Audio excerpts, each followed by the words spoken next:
ഇച്ചായ, ഇന്നലെ റിയ വിളിച്ചിട്ടുണ്ടായിരുന്നു. അവര് നെക്സ്റ്റ് വീക്ക് നാട്ടിലേക്ക് വരുമെന്ന് പറഞ്ഞു. എന്നിട്ട് ഇപ്പോഴാണോ എന്നോട് പറയുന്നേ? നിങ്ങൾക്ക് ഇന്നലെ നൈറ്റ് ഡ്യൂട്ടി അല്ലായിരുന്നോ? അവര് രാത്രിയിലാ വിളിച്ചത്. ഓ, അല്ല, എന്താ അവരിപ്പോ വരുന്നത്? ലീവ് കിട്ടിയോ? അല്ല, അവര് അവിടുന്ന് നിർത്തി പോരുക. മോൾക്ക് ഇവിടെ ഒരു സ്കൂളിൽ അഡ്മിഷൻ നോക്കുന്നുണ്ടെന്ന് അവള് പറഞ്ഞായിരുന്നു. നിർത്തി പോരുവാണോ? അല്ല, അതെന്ത് പറ്റി? അവർക്ക് രണ്ടുപേർക്കും നാട് നന്നായിട്ട് മിസ് ചെയ്യുന്നുണ്ടെന്ന്. കുറച്ചു നാളായിട്ട് നാട്ടിലൊരു ജോലി കിട്ടുമെന്ന് തപ്പിക്കൊണ്ടിരിക്കുവായിരുന്നു. ഇപ്പൊ എവിടെയോ സെറ്റായിട്ടുണ്ടെന്ന് പറഞ്ഞു. നമ്മുടെ മാരേജ് കഴിഞ്ഞതിന്റെ പിറ്റേ വർഷം പോയതല്ലേ അവര്? മോള് ഒരുപാട് വളർന്നിട്ടുണ്ടാവും അല്ലേ? നമ്മുടെ റിച്ചുന്റെ പ്രായമല്ലേ, അപ്പോ അവന്റെ അത്രയും കാണുമായിരിക്കും. അത് പറഞ്ഞപ്പോഴാ നമ്മുടെ സൽപുത്രൻ എവിടെ പോയി? സ്കൂളിൽ പോവാൻ റെഡിയാവാനായിട്ട് റൂമിൽ കയറിയതാ. പിന്നെ കണ്ടില്ല ഇങ്ങോട്ട്. ഞാനൊന്ന് പോയി നോക്കട്ടെ അവൻ എന്തെടുക്കാണെന്ന്. അപ്പോഴേക്കും നിങ്ങൾ പോയിട്ട് ഫ്രഷ് ആയിട്ട് വാ. റിച്ചു, നീ റെഡിയായില്ലേ?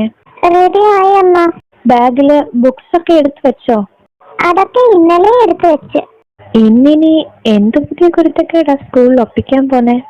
അതെന്താ അമ്മ അങ്ങനെ ചോദിക്കുന്നേ? ഞാൻ എന്ത് കുരുത്തക്കേടാ സ്കൂളിൽ ഒപ്പിക്കുന്നേ? നീ ഒന്നും കാണിക്കുന്നില്ല. അതുകൊണ്ടാണല്ലോ ഓരോ ടീച്ചേഴ്സും മാറി മാറി എന്നെ ഫോണിൽ വിളിക്കുന്നത്. അത് സ്നേഹക്കൂടുതലുണ്ടല്ലോ അവര് വിളിക്കുന്നേ. നിന്റെ കയ്യിലിരിക്കൊണ്ട് അവർക്ക് സ്നേഹം ഭയങ്കര കൂടുതലാ. താഴേക്ക് വാ, നീ ഫുഡ് കഴിച്ചിട്ട് സ്കൂളിൽ പോവാൻ നോക്ക്.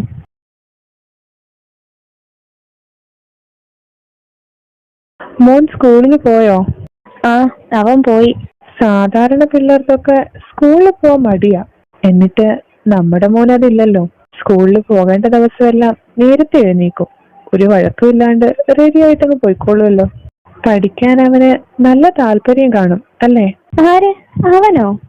പഠിക്കാനുള്ള താല്പര്യം കൊണ്ടാ അവൻ നേരത്തെ എഴുന്നേറ്റ് റെഡിയായിട്ട് സ്കൂളിൽ പോന്നെന്ന് നിങ്ങളോട് ആരാ പറഞ്ഞേ? ഒരു ദിവസം അവൻ പോകാതിരുന്നാല് അവന്റെ ഫാൻസ് പിണങ്ങും. ഡെയിലിയുള്ള കളക്ഷൻ എടുത്ത് മുടങ്ങും. വളർന്നു വരുന്ന ഒരു അൾട്രാ പ്രോമാക്സ് ചിക്കൻ അവൻ. നിന്റെ മോനല്ലേ, അപ്പൊ അങ്ങനെ വരൂ. നിങ്ങളോട് ഞാൻ പണ്ട് പറഞ്ഞിട്ടുള്ളതാ, ഇത് ഞാൻ മാത്രം വിചാരിച്ചിട്ട് വന്നതല്ലല്ലോ. അതുകൊണ്ട് ഈ പ്രൊഡക്റ്റിന്റെ ക്രെഡിറ്റ് എന്റെ തലയിൽ മാത്രം വെക്കണ്ട. നമുക്ക് ഒരു പ്രൊഡക്റ്റ് കൂടി വേണ്ടേ? ഉള്ളതിനെ കൊണ്ട് തന്നെ മനുഷ്യന് വയ്യ. അപ്പോഴാ ഇനി അടുത്തത്. ആദ്യത്തിലുണ്ടായ മാനുഫാക്ചറിംഗ് ഡിഫക്റ്റ് നമുക്കിതിൽ പരിഹരിക്കാം. അത്രയും വലിയ സഹായമൊന്നും നിങ്ങൾ ചെയ്തു തരണ്ട. ഇപ്പൊ ഉള്ളത് തന്നെ ധാരാളം. അല്ലെങ്കിലും നമുക്കിതൊക്കെ വിധിച്ചിട്ടുള്ളൂ. പറഞ്ഞിട്ട് എന്താ കാര്യം? പറഞ്ഞിട്ടൊരു കാര്യമില്ല. ഇനിയും പ്രൊഡക്റ്റിന് മാനുഫാക്ചറിംഗ് ഡിഫക്റ്റ് ഉണ്ടായാലും അതും എന്റെ തലയിൽ വരില്ലേ? ഇനി ഞാൻ അങ്ങനെ പറയില്ലടി. നിങ്ങൾ എനിക്ക് തീരെ വിശ്വാസമില്ല.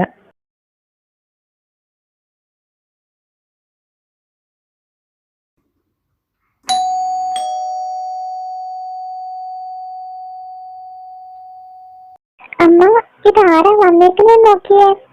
എന്റെ കർത്താവേ, ഇവൻ ഇത് ഏത് പെൺകുച്ചിനെ വിളിച്ചോണ്ടാ വന്നിരിക്കുന്നേ? ഇവന്റെ കുരുത്തക്കേട് പറഞ്ഞ ഇത്രയും നാള് സ്കൂളിലേക്ക് വിളിപ്പിച്ചോണ്ടിരിക്കുവായിരുന്നു.